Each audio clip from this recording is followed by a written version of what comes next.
before you travel or hit the road, you need to read this book. You actually need to own this book. You can actually listen to this book. It's available on Audible. You may be able to listen to it for free if you download your local public library app, okay? But you need to read this book. This book should be in every household. Before you get in your car and you put the Bible on your dashboard, you actually need to put this book on your dashboard because it could save your life.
Any of you all know what a sundown town is?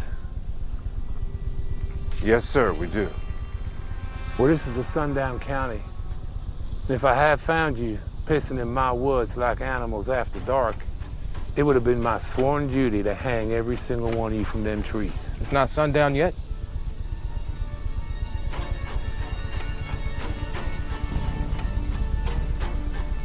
Sunset is at 7:09 today. That's 7 minutes from now. Then we'll be out of the county in 6. Now that's impossible heading south on the road you're currently on, unless you were to speed. And if you were to speed, I'd have to pull you over. Then we'll head north.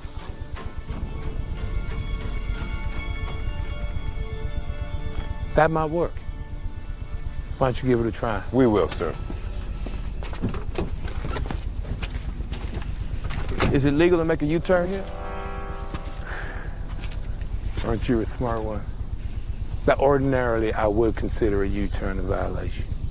But if you ask me real nice, I might just let it go. Please. Oh, you can do better than that. Say, pretty please, will you let this smart nigga make a U-turn here?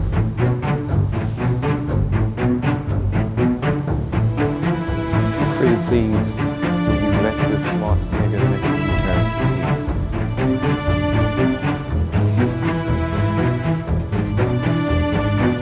All right. This is one time since you asked so much.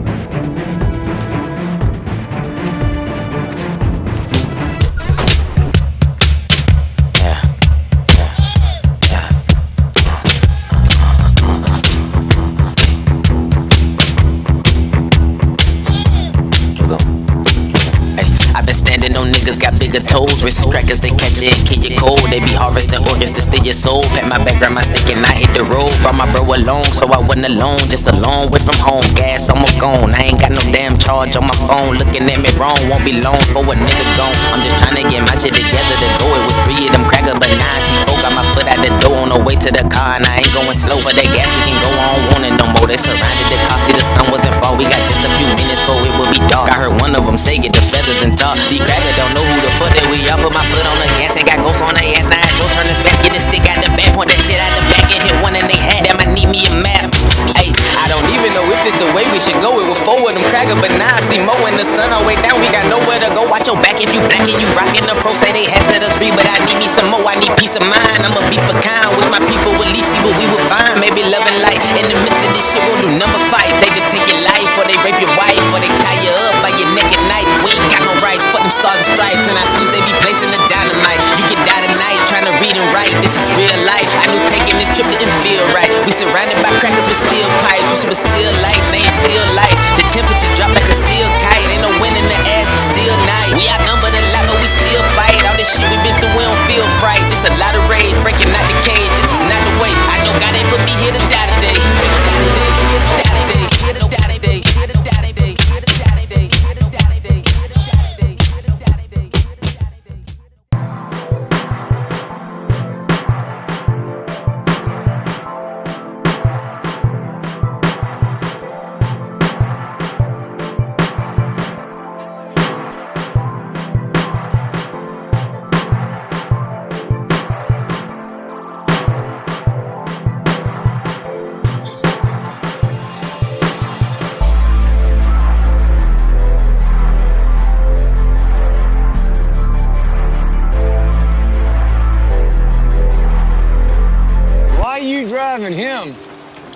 He's my boss. He can't be out here at night. This is Sundown Town. What's that? How you say this last name? Bella Longer.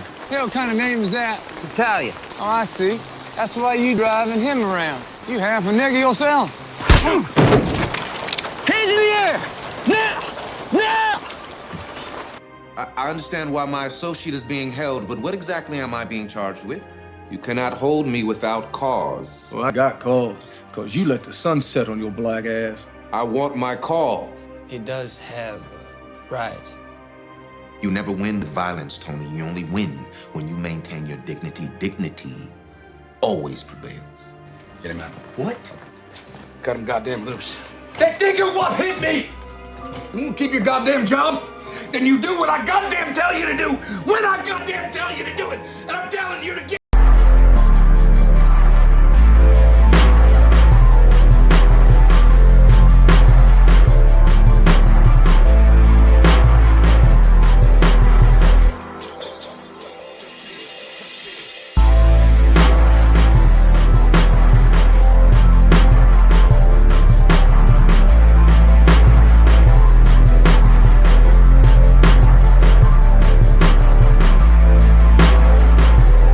This article. Sundown towns are towns where either on paper, in a law, or in housing contracts, Black people basically weren't allowed to live there. They're called sundown towns because oftentimes Black people were allowed to work there, usually in butler or nanny capacities, but they weren't allowed to own homes there. So if they were there after sundown, they would either be escorted out by law enforcement, escorted out by the threat of violence by an angry mob, or actually faced real violence. And I wanted to write about this because a lot of the time when we talk about racism and our country's history with it, we don't talk about how racism looked in the North. What is the difference between what we're talking about when it comes to sundown towns versus segregation, or, as you referenced, the racism that people were facing down south?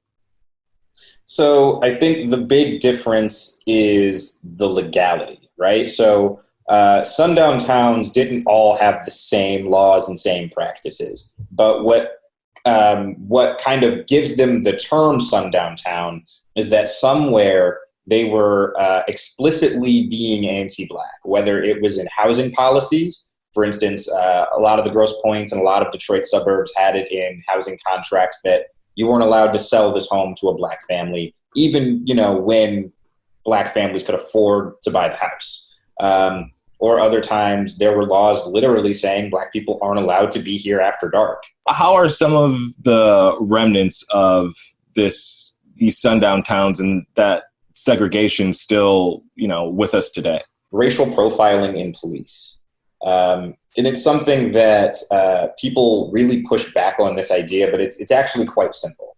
If you live in a suburb that is 90+% white and you see a group of Black kids driving through it, the police automatically look at them as outsiders. And I think that actually is where a lot of the implicit bias against young Black men particularly comes from when it comes to law enforcement. It's, you're in an area that historically you have never been in. What are you doing here? It automatically brings up suspicion. And instead of, seeing me as someone who's going home after visiting a friend, I'm now someone who's seen as a suspect in some wrongdoing. One of the things you touch on that is kind of an example of that is the recent billboard outside of Livonia, which said, driving while Black, racial profiling just ahead. Welcome to Livonia. So when you talk to law enforcement, what was their reaction to, the notion of sundown towns and that billboard? The Livonia police did not like the billboard. And I don't think any police officer would. It's putting them in a box of, you don't like Black people, you're suspicious of Black drivers. And what I think the billboard really is trying to do is have us start a conversation about those things, about that very real history and that very real practice of seeing Black drivers as suspicious. So the Livonia police chief actually pushed back against it and says, we never teach that, we don't encourage racial profiling. That's not something that we're trying to do. Yet when you have a whole community of people who feel like, well, that's something that's happened to me, that's something that I've experienced, you can't just negate that experience. How are these suburbs changing their respective histories? Some cities like Ferndale have really changed their reputation. Ferndale, to many people's surprise when I published the piece, was a sundown town. But now Ferndale is seen as this very progressive, liberal place where everyone is accepted, in large part because their acceptance of the LGBTQ community. And I don't know about you, but when I see a pride flag, I feel a lot safer because I'm like, if they like gay people, there's a chance they don't hate black people.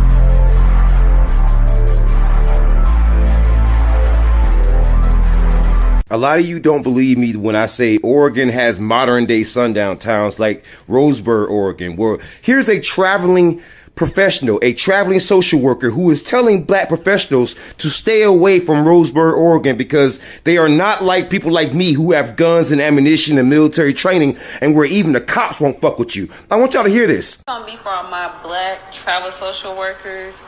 Like, if you see this location, steer clear. As somebody who has worked there, I didn't live there, I worked there at the VA. It gives very much Sundown Town. And this is not a place you want to be at night. Plus, there's not any housing or anything. Like, when I worked here at the VA, I literally lived an hour and some change away in Eugene, Oregon, where the University of Oregon, all that is, etc. So, again, this is not... You don't see too many of our kind, so steer clear. Don't go there. I don't care if you think the money's good. Don't do it. Don't do it. Eugene, Oregon, yes. Roseburg, don't do it. But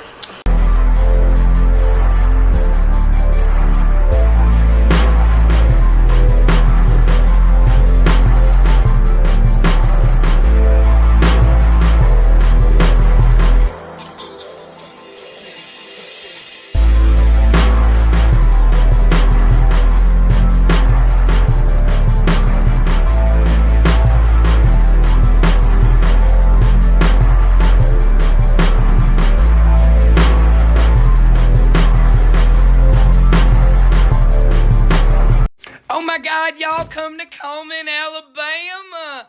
Oh, it's a Hallmark winter Christmas. We want to invite everybody. Well, not really everybody, because there's a little history to Coleman, Alabama, that after dark it becomes a sundown town. What? How are we supposed to go look at the Christmas lights if it's a sundown town? I guess if you look like me, you got the complexion to provide the protection, so you're good. Come on down, y'all. Hey, y'all. Oh, look at our winter. It's a Hallmark Christmas. Yeah, it is Christmas Eve. Come on down, and you can end up in a treat. What? This is what's so interesting to me. Coleman, Alabama. They're inviting everybody to come to their beautiful Hallmark town, and it looks beautiful. But it's a sundown town. And for all people who don't know what a sundown town is, that means after dark. If you don't look like me, you better get out.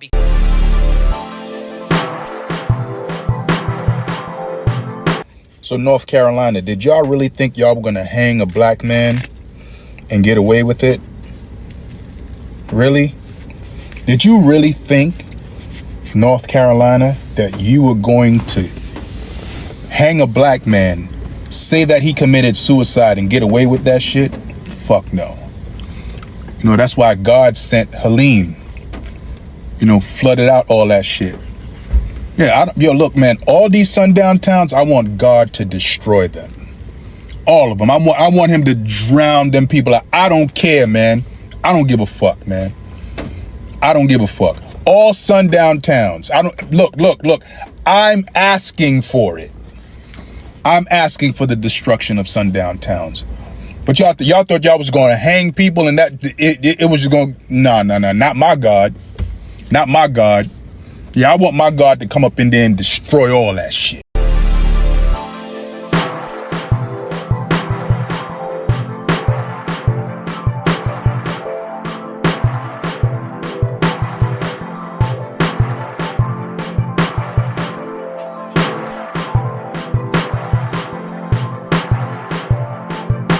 Throughout February, we've been sharing inspiring stories of Black Coloradans and their contributions to our state. And this week, we're revealing a darker side of our Colorado history. Denver 7's Micah Smith is telling the story of Sundown Towns, where Coloradans of color were prevented from living.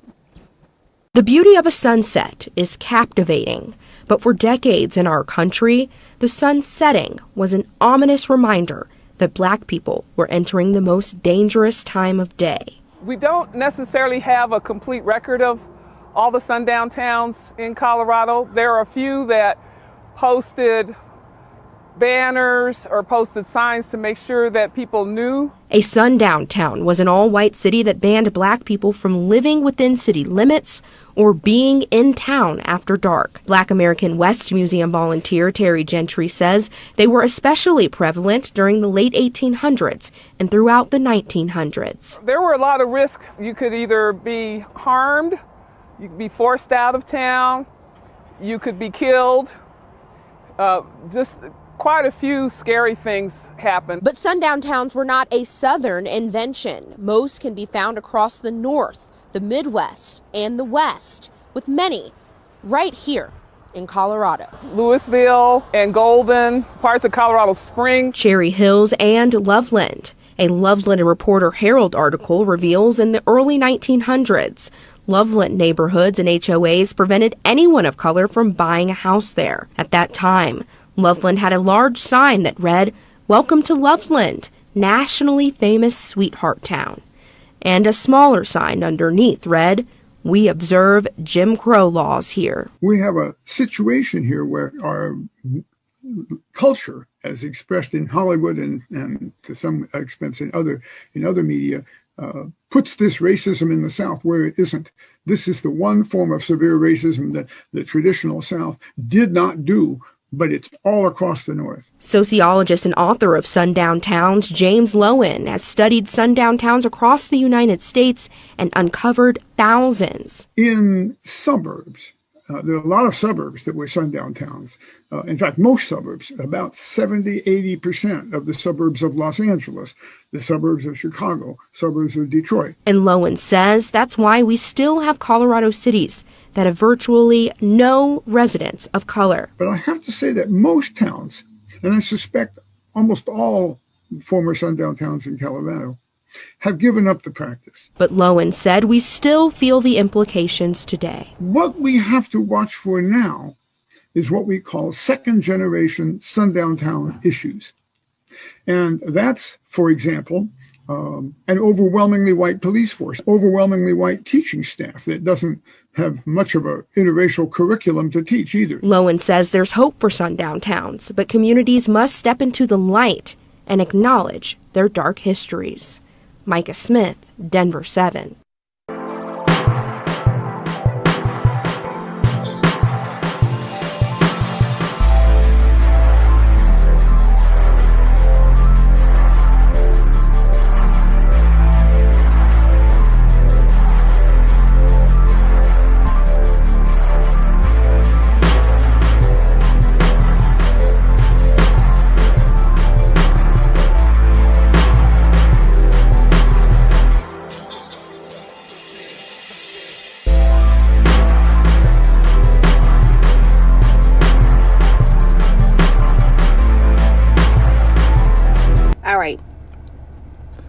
So before we continue, let me just say, I am a brown-skinned, melanated girl that survived Katrina and lost everything in floodwater. Okay, so let's get that straight. But now we're gonna get into this.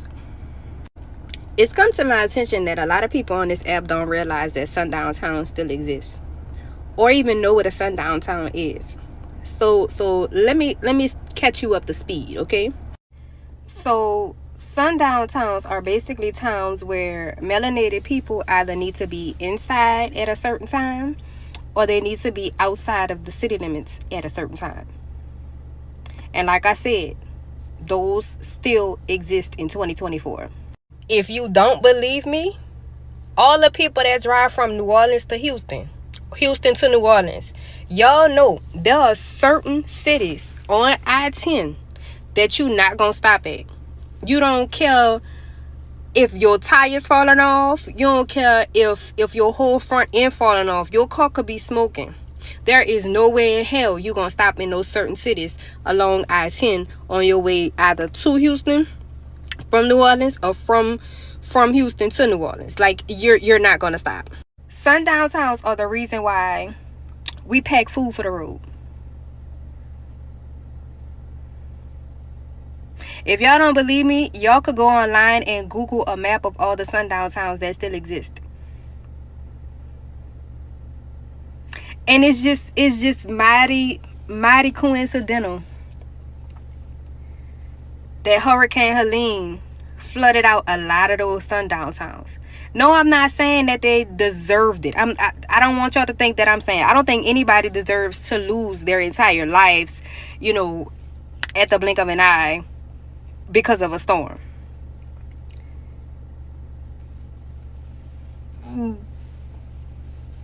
But it's mighty fucking coincidental. Okay? They exist. Don't be delusional. They're still out there.